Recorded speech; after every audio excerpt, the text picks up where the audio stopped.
Hello hello. रयतेचे राजे शिवछत्रपती, शिक्षणाची महती सांगणारे महात्मा ज्योतिबा फुले, संविधानाचे जनक डॉक्टर बाबासाहेब आंबेडकर, या मच्छोदरी शिक्षण संस्थेचे बीज लावणारे अंकुशरावजी टोपे साहेब, या सर्व महापुरुषांना सर्वप्रथम विनम्र अभिवादन करून मच्छोदरी शिक्षण संस्था संचलित छत्रपती शिवाजी हायस्कूल अंकुशनगर येथे आज 2005-06 या 10वीतील बॅचचा माजी स्नेह संमेलनाचा कार्यक्रम आपण इथे आयोजित केलेला आहे. खरं तर एक 18 वर्षाच्या संघर्षमयी आणि विजयाच्या प्रवासाची योजना आखल्यानंतर माझं एक स्वप्न होतं, मी पुन्हा येईल. माझं एक स्वप्न होतं की मी पुन्हा येईल. ज्या शाळेने मला घडवलं, त्या वर्गात माझं शिक्षण झालं, त्या शाळेला आणि वर्गाला नतमस्तक करण्यासाठी मी पुन्हा येईल. मी पुन्हा येईल. ज्या शिक्षकांनी मला घडवलं, त्यांच्या छत्रछायेमध्ये आपण शिकलो, त्या शिक्षकांना वंदन करण्यासाठी, नमन करण्यासाठी, माथा टेकवण्यासाठी मी पुन्हा येईल. आणि आनंद आहे मला या गोष्टीचा की मीच नव्हे तर आम्ही सर्व पुन्हा आलो सर. तर आज या 2005-06च्या बॅचचा गेट टुगेदरचा हा कार्यक्रम, यापूर्वीही साधारणतः मुलांचे म्हणजे यामध्ये सर्वात पहिलं गेट टुगेदरचा कार्यक्रम जर मुलं ठरवत असेल ती 2005-06ची बॅच, 2013 पासून आम्ही प्रत्येक वेळेस भेटत होतो. पण साधारणतः मुलं भेटत होतो आणि मुलं मुली आणि सर्व शिक्षक आम्हाला भेटायचा हा निर्णय घेतला आणि त्यासाठी एक ग्रुप निवडला आणि एक ग्रुप क्रिएट झाला. तारीख ठरत नव्हती, तारीख पे तारीख चर्चा चालू होती. शेवटी एक 5 मे नारायण मापरीने तारीख टाकली आणि त्या तारखेला अनुमोदन केलं आणि शेवटची ही तारीख 5 मे आज ठरवलेली आहे. आणि हा एक खूप चौकस बुद्धीने एक तारीख ठरवली. म्हणजे सध्या कोणताही लग्न सीझन नाही आणि इलेक्शनची आचारसंहिताही निघली होती. म्हणजे बाहेर आपण जर पाहिलं असेल तर पैसे देऊनही लोक कार्यक्रमाला येत नाही.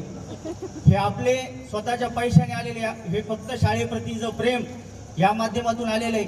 आणि सर, आपण जी आमच्या पंखामध्ये जी भरारी भरलेली आहे ती 18 वर्षाच्या प्रवासामध्ये कधी तुटू शकणार नाही आणि आम्हाला कधी अपयशी बनवू शकणार नाही, एवढं आमच्या पंखामध्ये तुम्ही बळ भरलेलं आहे. खऱ्या अर्थानं आयुष्य, आपली भगवद्गीता सांगते की मानवाच्या जीवनात 3 व्यक्तींचं ऋण आपण कधीच फेडू शकत नाही. त्यामध्ये आई, वडील आणि शिक्षक. संसाराच्या ओघात आई आणि वडिलांचं आपण कर्तव्य पार पाडत असतो, पण ज्या शिक्षकांनी आपल्याला घडवलं त्यांच्यासाठी आपल्याला कधी वेळच नसतो. मग त्यांच्यासाठी प्रत्येकाच्या मनात ही खतखत होती आणि या खतखतीच्या माध्यमातून प्रत्येकाने एकत्र येऊन, यामध्ये आमचे खूप काही मित्र असेल किंवा मैत्रिणी असेल, यांच्या माध्यमातून हा एक ग्रुप आणि त्याला गेट टुगेदरला चालना देण्याचं काम केलं. खरं तर गुरु शिष्याचं नातं हे खूप मोठं आहे. आम्हाला कुसुमाग्रज यांची एक कविता होती की ओळखलं का सर मला पावसात आला कोणी, कपडे होते कर्दमलेले केसावरती पाणी, क्षणभर बसला नंतर असला बोलला वरती पाऊल, क्षणभर बसला बोलला वरती पाऊल, गंगामाई पाहुणे आली गेली घाट्यात राहून, सासूरवाशी सारखी 4 भिंतीत नाचली, एकटी जाईल कशी, बायको मात्र वाचली, प्रसाद म्हणून पापण्यामध्ये पाणी मात्र ठेवले, होते नव्हते सारे गेले. हा शिक्षकाचा संवाद असतो. त्यावेळेस विद्यार्थी त्या शिक्षकाकडे पाहतो, हसत हसत, म्हणजे खिशाकडे हात जाता जाता हसत हसत उठला, खिशाकडे हात जाता जाता हसत हसत उठला, पैसा नको सर जरा एकटेपणा वाटला, मोडून पडला संसार तरी मोडला नाही कणा. आणि सर, आपल्यासारख्या सर्व शिक्षकामध्ये एवढी ताकद आहे, फक्त पाठीवरती हात ठेवून लढमाना. तर आमच्या ज्या पंखात बळ भरण्याचं काम, खऱ्या अर्थानं जी प्राथमिक शाळा असेल किंवा माध्यमिक शाळा असेल, म्हणजे एक शिक्षकांचं गुणगान गायचं ठरलं तर प्राथमिक शिक्षणामध्ये आम्हाला सर्वात आवडणारे सर म्हणजे कोकणे सर. तर कोकणे सर काही कारणास्तव आज कार्यक्रमाला आलेले नाही आणि त्याच माध्यमातून चव्हाण सरांची माझ्यावर एक चांगल्या प्रकारचे उपकार की मी ज्यावेळेस 4.5 वर्षात होतो त्यावेळेस वडील घेऊन आले की सर याचं ॲडमिशन करायचंय. त्यावेळेस सर म्हणले की हा लहान आहे, याचं नेक्स्ट टाइमला ॲडमिशन करू. म्हणजे सर, ते उपकार आहे की त्या माध्यमातून एवढे चांगले मला बालमित्र भेटले नसते. आणि त्यानंतर प्राथमिक आणि माध्यमिक शिक्षणामध्ये आमचे क्लास टीचर काकडे सर, म्हणजे सरांची एवढी भयान शांतता आणि दहशत होती की लास्ट बेंचर किंवा फर्स्ट बेंचरही शांत असायच्या वर्गामध्ये. म्हणजे सरांच्या बोलण्यामध्ये जी शांतता आणि जी स्नेहता या माध्यमातून आम्ही आज धडे शिकलेलो आहेत. तर प्रत्येक जर बिंदा सरांचं वर्णन करायचं असेल तर सर दिल्ली सल्तनतचं ते वाक्य बोला तुम्ही, ते आता माझ्या लक्षात नाही की अमलक तुमलक 8 घराणे असं काहीतरी वाक्य होतं सरांचं, की सर समाजकारणातून राजकारणात कधी शिक्षण कारणात असा संपूर्ण ओव्हरऑलचा जो प्रवास करून आपल्याला शिकवण्याचं काम केलं. जगवाल सरांनी आम्हाला हिंदी आणि नरवडे सरांनी हिंदी शिकवण्याचं काम केलं. बटुळे सर आपण 9वीला असताना गेले आणि त्यानंतर मी मच्छुदरी शिक्षण संस्थेच्या DED कॉलेजला होतो. कुमावत सरांनी आपली भेट झाली होती. तर बटुळे सरांचे म्हणजे खूप अमोल वांगदरे खूप छान डायलॉग सांगू शकतो त्याच्याबद्दल, म्हणजे सर्व शिक्षकांची मिमिक्री करण्यासाठी तो समोर आहे. तर अशा असंख्य आपल्यासारख्या शिक्षकांनी आणि DL नाटकर सरांच्या माध्यमातून जो गणित विषय शिकवला सर अजूनही पाठे.